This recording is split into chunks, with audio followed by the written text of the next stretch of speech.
10 years later, in the Mile High City, the Broncos and Patriots are fighting it out for a chance to go to Santa Clara and the Super Bowl.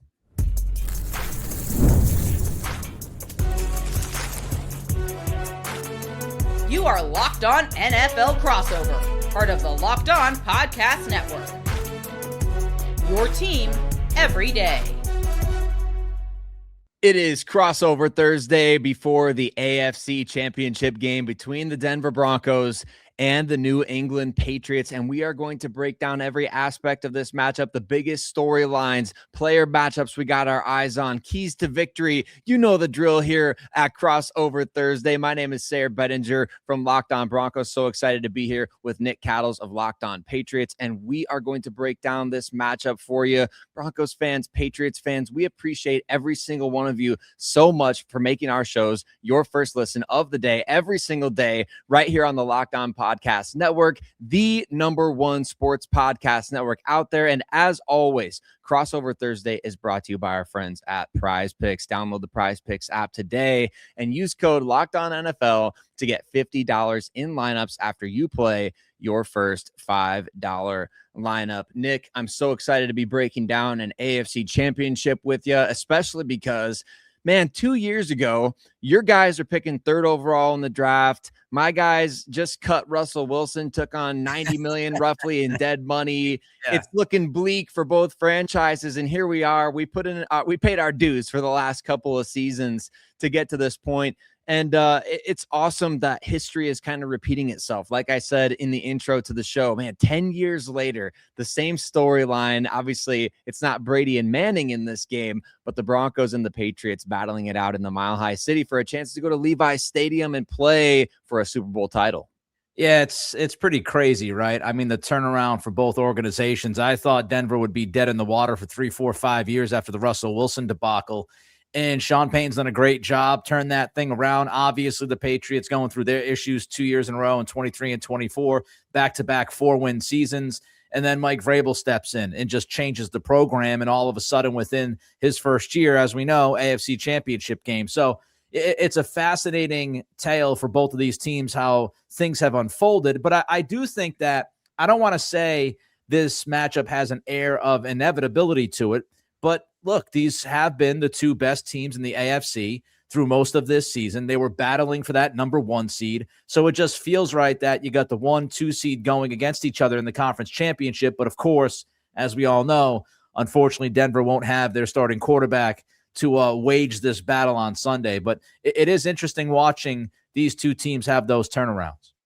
And what's really funny, I want to say stupid, because it kind of seems so inconsequential at this point, but the difference between these two teams was their matchups against the Raiders ultimately, which is crazy to think about considering where the Raiders are at this point. But obviously that, led to this game being played in Denver this weekend. And like you mentioned, no Bo Nix for this game. That's the #1 storyline for the Denver Broncos. And we've seen Broncos country really rallying around another familiar face for so many Patriots fans out there, Jarrett Stidham, a guy who's drafted by the Patriots. I don't know how you guys necessarily feel about this, but I think from the outside perspective looking in, at one point, if even only for a breath of a moment, was considered potentially the heir apparent to Tom Brady, and certainly a favorite of Josh McDaniels, who followed to the Las Vegas Raiders. And so Stidham's getting a huge opportunity. Everybody in Broncos country is changing their Twitter profile pictures to this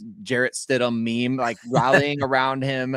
I think that's going to be so fascinating to see how he responds to the moment, how the rest of the Denver Broncos team responds to losing Bo Nix, because obviously that puts a whole different, this game it's the stakes are different. It feels like, obviously both teams trying to go to the Super Bowl yet, but it feels like it's shifted maybe the pressure over to the Patriots because the Broncos now don't have their quarterback anymore. I don't know. That's kind of how I see it. What is your take on that perspective from the Broncos side of things? Yeah, my buddy Greg Bedard, who writes about the Patriots in New England, mentioned that like immediately following the game on Sunday, which was now the pressure has swung and it's a whole different world. I don't know if I completely buy that.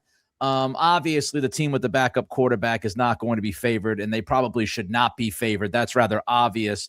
I don't know if all the pressure has swung, though, because I still think the Broncos, you look at them defensively, you look at their special teams. By the way, special teams coordinator, former head coach of the University of Rhode Island, where I went to college. So you look at defense, you look at special teams, you look at that offensive line. That's really what the team is built. In no disrespect to Bo Nix, but that is the heart of the football team, right? So I think you look at it and you probably feel the same way in an interesting way. You probably feel the same way about Jarrett Stidham as Patriots fans feel about Drake Maye. And what I mean by that is the Broncos probably feel pretty confident that they can hang around in this game if Jarrett Stidham doesn't implode, if Jarrett Stidham doesn't turn the football over. And that's my biggest storyline coming up on Sunday for the Patriots. I mean, it's low-hanging fruit, but it's just the reality of the situation. Can Drake Maye take care of the football? 6 fumbles in the first 2 playoff games. He's lost 3 of those fumbles, 2 last weekend. He's thrown 2 interceptions. Now, I kind of look at those interceptions, and they are what they are. One was a batted ball straight up in the air. This one, this past weekend, was a Hail Mary at the end of the first half. So it's not like he's throwing it in harm's way, but still, the fumbles have to get figured out. He's got fumbleitis. So, if you are the Patriots, you don't want to make it easier for Jarrett Stidham. You don't want to make it easier for Sean Payton as a play caller, giving the Broncos short fields. You don't want to turn the football over, all of a sudden have a scoop and score, and now that changes the tenor of the game. And you just got to limit your mistakes. So I think that truly is the most important part of this game for the Patriots is Drake Maye not shooting himself in the foot. And I think if that happens, I just have to imagine the vast majority of Patriots fans feel pretty good about their chances of moving on because of Denver's backup quarterback playing this game. I also probably feel like you and listeners of Locked On Patriots can resonate with this idea of people trying to discredit getting to this point because of who you've played. Yeah. And I just think that's one of the most annoying narratives that gets thrown out there every single year. It's like, well, you had an easy strength of schedule. Winning in the NFL is the hardest thing to do, no matter if you're going up against a team's backup, if if their key player is sitting out for a game. I mean, everybody's jobs are on the line. There's millions of dollars on the line for every individual player and coach out there. So there's always a lot at stake. I want to get your take on this, though. After watching the Patriots not necessarily just roll through the regular season, but in a way, I mean, they kind of felt like they were rolling quite a bit. Then you have to face off against arguably the 2 best defenses in the playoffs. I know Denver is now looming. Does that give you more confidence in this matchup going forward? Is that we played, maybe a relatively easier regular season schedule, but now, I mean, we beat back-to-back the Chargers and Jesse Minter's defense, and then the Texans and DeMeco Ryans. Like, you're not beating any slouch, especially when you had to play in the elements last weekend.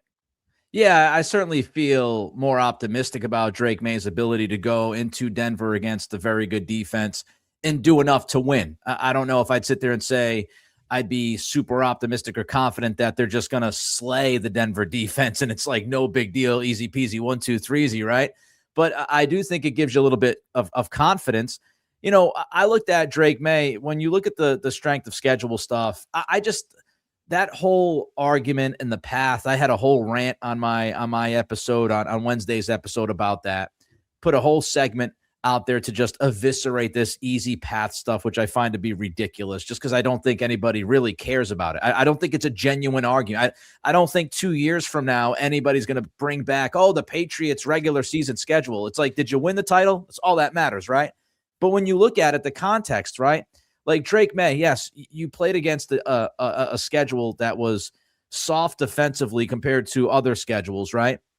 But the thing about Drake Maye is, and I've argued this all year, in tough situations, 3rd down, 4th down, 3rd and long, against the blitz, against being pressured, all these different analytics where no matter who you're playing defensively, it's much tougher to survive. And the fact that he's playing with who he's playing with, which is not the greatest receiving core ever, and the Patriots couldn't run the football for the first 2.5 months of this season. So I think it misses out on a lot of the context, which isn't surprising because it's 2026, and I think context and nuance is mostly dead.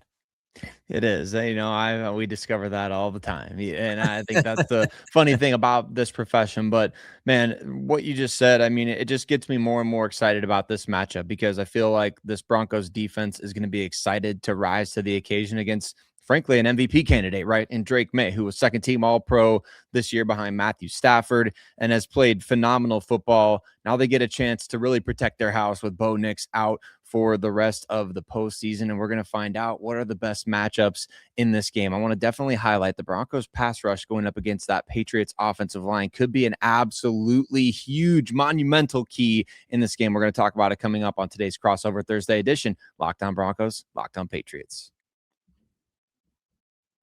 Crossover Thursday is brought to you by Robinhood. What if sports were traded like markets? Now you can put your sports IQ to work in real time with Robinhood prediction markets. It's not you against the house. It's you participating in a live market. You can buy or sell your positions live all game long. Use your sports knowledge in the moments that matter. Robinhood prediction markets changes the game. It's people moving the action. So when the momentum shifts, you can move with it. I always knew the game, but never had a dynamic way to apply that knowledge. Now I can actually take part live in a market powered by people. You're no longer just a spectator. Play by play, you decide. Trade every play with Robinhood. Now available across the U.S. Download the Robinhood app now to begin. Futures and cleared swaps trading involves significant risk and is not appropriate for everyone. Event contracts are offered by Robinhood Derivatives LLC, a registered futures commission merchant and swap firm.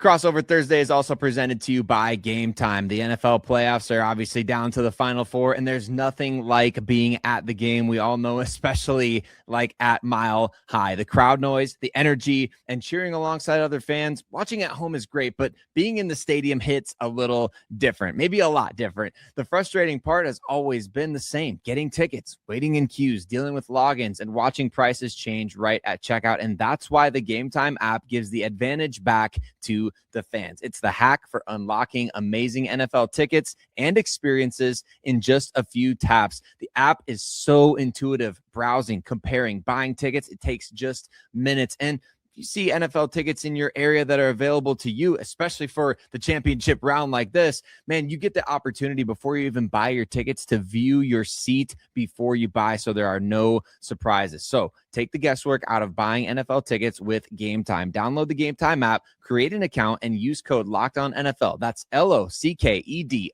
NFL for $20 off your first purchase. Terms apply. Again, create an account and redeem code LOCKEDONNFL for $20 off. Download the Game Time app today and get back to being there live.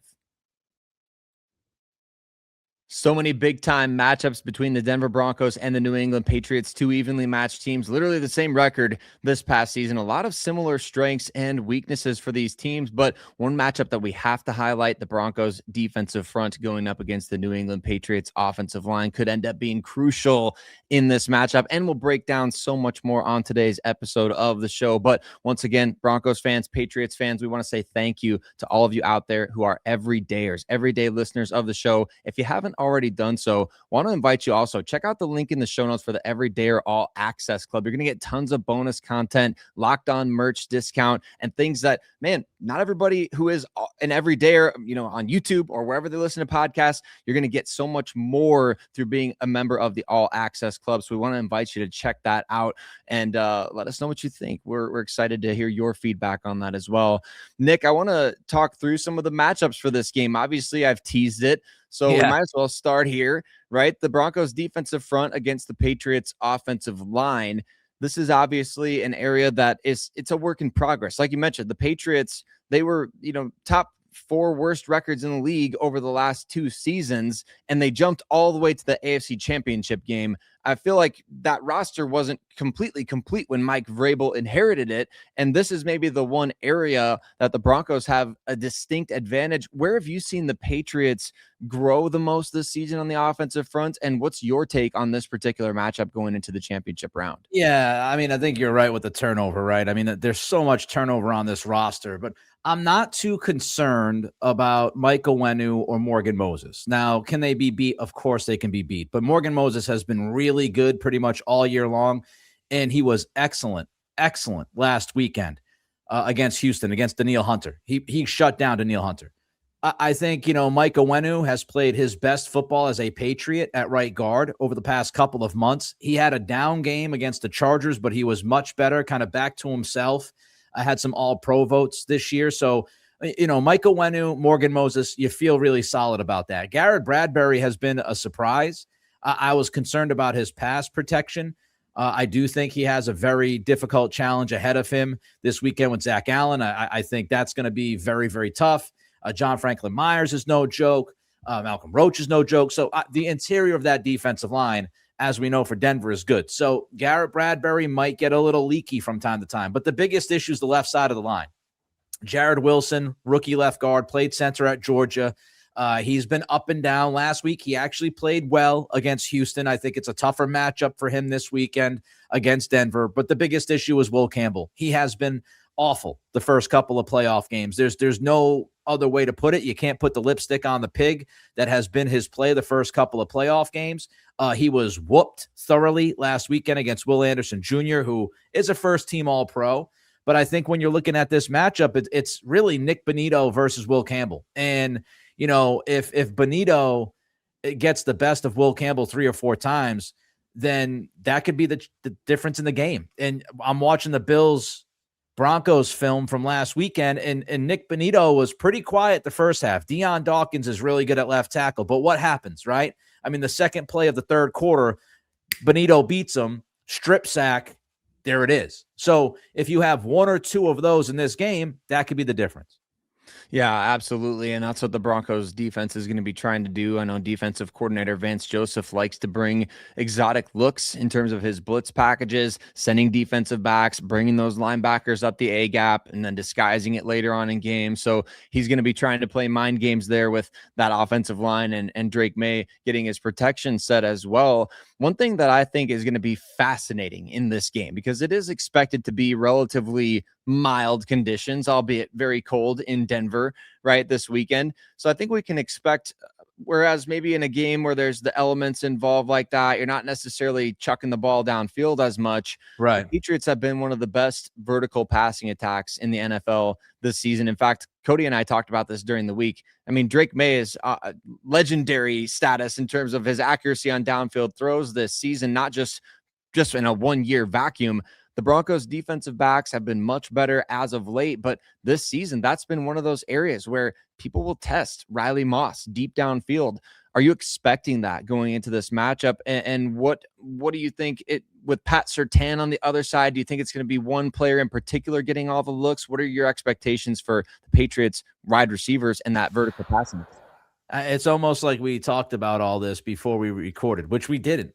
I'm glad you brought it up, because one of my marquee matchups is Kayshon Boutte / Kyle Williams against Riley Moss. Because look, the Patriots, they'll spread the football around, and they'll have different guys going deep on you. But you really look at Kayshon Boutte and Kyle Williams, and everybody, I'm sure, saw the Kayshon Boutte play against Derek Stingley last weekend.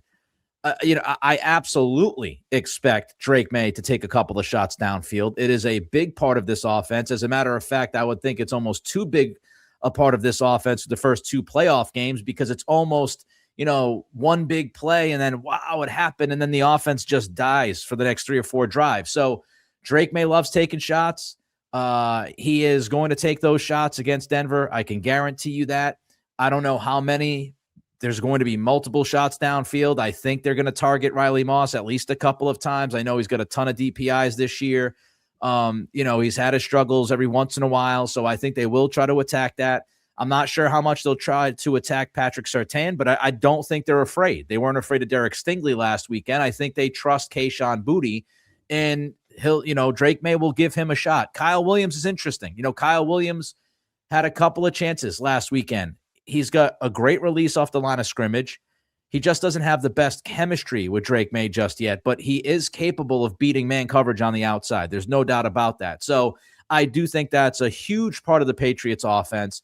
And you got to be thinking, right, against this defense, if we can get 1 or 2 big plays downfield, that could be the difference. That could be us going to the Super Bowl. So, yeah, I would absolutely unequivocally expect that to happen on Sunday. Yeah, I would as well. I think we're going to see, those shots taken by the Patriots passing attack and the Broncos defensive backfield. They're going to have to prove to be up to the task once again. Josh Allen testing deep downfield last week was 0 for 9 through 2 interceptions when he was attacking 20 plus yards downfield. So it's a feast or famine at this point of what we've seen from that Broncos secondary. So we're going to find out, Broncos country and Patriots fans, exactly how these two teams are going to break down individual player matchups, obviously unit matchups, coaching, the chess match, Sean Payton going up against Mike Vrabel and the Patriots. I mean, it's all there for just must-see TV, regardless if Bo Nix is out there or not. But that plays into our keys to victory for this game. Of course, there's the usual suspects in terms of you want to make the other quarterback's life miserable, but we're going to break down our keys to victory for the AFC Championship game between the Denver Broncos and the New England Patriots coming up on today's Crossover Thursday edition. Locked On Broncos, Locked On Patriots. Crossover Thursday is presented by Indeed. If you've ever hired someone who looked good on paper but wasn't the right fit, you know how important that is. When you want candidates who truly match what you're looking for, trust Indeed sponsored jobs. Hiring, Indeed is all you need. Stop struggling to get your job post seen on other sites. Indeed's sponsored jobs puts your post at the top of the page and helps you reach the right candidates faster. Instead of struggling to get your job post seen, Indeed sponsored jobs helps your listing stand out and reach those quality candidates that you're looking for. And according to Indeed data, sponsored jobs posted directly on Indeed are 90% more likely to report a hire than non-sponsored jobs. Spend more time interviewing candidates who check all your boxes with less stress, less time, and more results using Indeed sponsored jobs. Listeners of this show get a $75 sponsored job credit to help give your job the premium placement it deserves at Indeed.com/LockedOnNFL. Just go to Indeed.com/LockedOnNFL right now and support the show by saying you heard about Indeed on this podcast. Terms and conditions apply. Hiring, do it the right way with Indeed.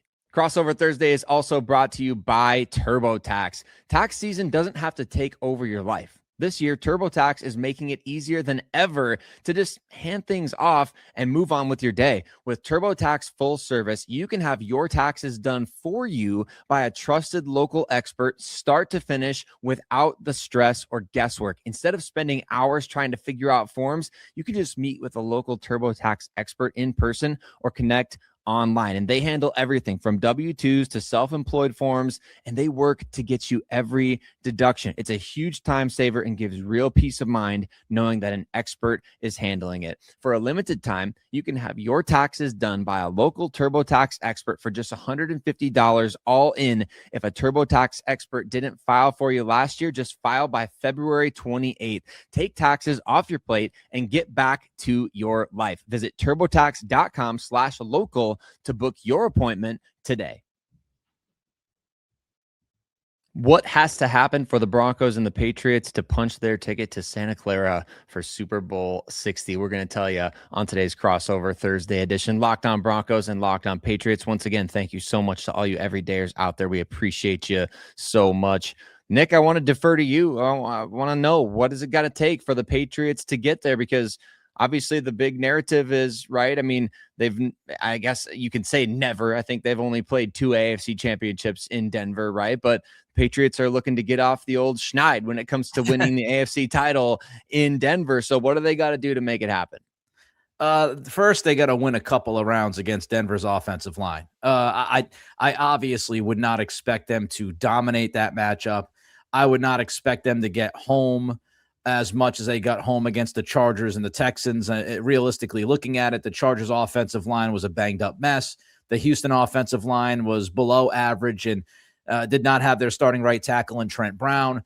This is a whole different ball game against the Broncos offensive line. So can you win a couple of rounds? Can Caleb Chason make a play or two? Can Milton Williams or Christian Barmore make a play or two against the interior offensive line?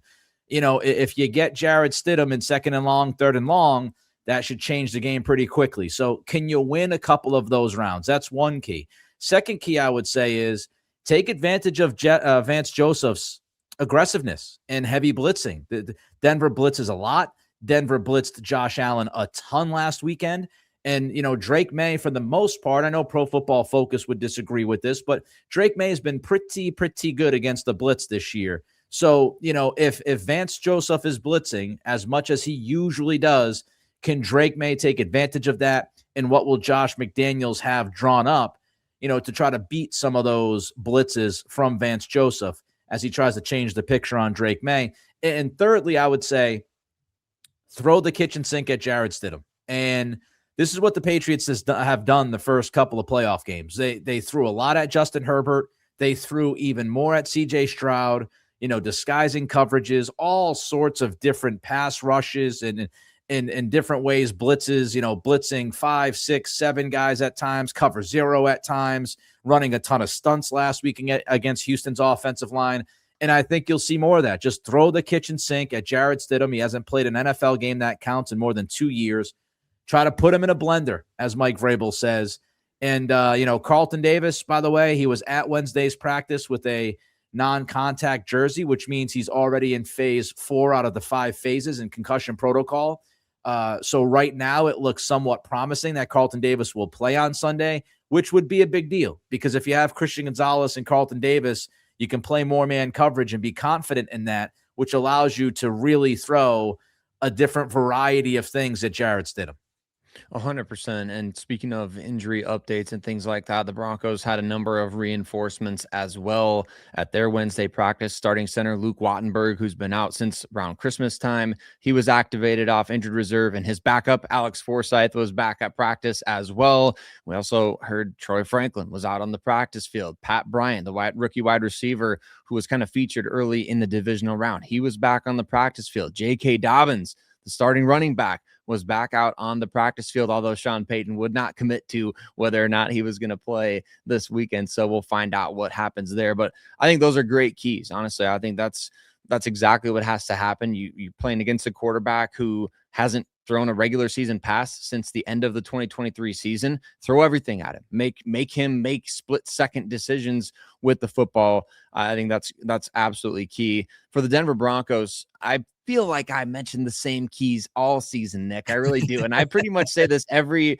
crossover Thursday episode, but it's make the opposing quarterback's life miserable. You talked about that for Jarrett Stidham. I think the Broncos got to do the same thing for Drake Maye, whether it's disguising coverage, whether it's sending blitzes, whether it's disguising blitzes, getting, your guys to win at the front, which they have all season long. Zach Allen, number 1 in quarterback hits. Nick Bonitto, Jonathan Cooper, a dynamic duo. Even your backups come in Jonah Ellis and Dondre Tillman, and they can make an impact. So make his life miserable, number 1. Number 2, and this has been a huge problem over the second half of the season for the Broncos, but it's converting in the red zone. Don't settle for field goals. Maybe in a game like this where you expect, okay, the defenses are going to kind of tighten up a little bit. Maybe you do not necessarily want to be overly aggressive if you get like a 4th and goal situation and you have an opportunity to take points or go for it. Maybe you take the points, but at the same time, just convert your red zone opportunities. The Denver Broncos have been one of the best teams in the NFL for the majority of the year,